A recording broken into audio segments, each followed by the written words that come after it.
Well, I'm finished putting the table together. I think it took me about an hour.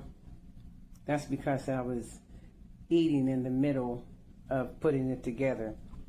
But it wasn't hard to put together. The only hard part is when you put the top on, you have to go under the part that folds up, and you have to put your arm in and find the connectors in there to tighten the top of the table.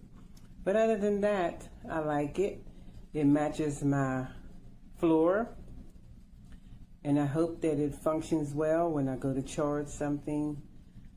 And if you want to purchase it, I suggest you do.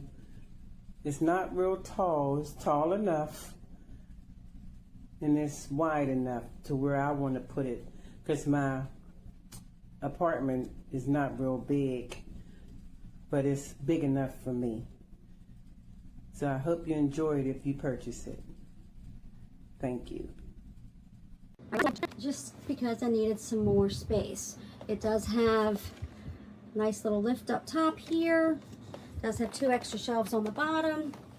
And it does have the charging, which happens to be in the back, which is probably the thing that I do not like the most, because once you put it back here, it's hard to get to it. And if you turn it around the other way to where it would be usable, then the top would not work because it only flips one way. All right. It is super cute though.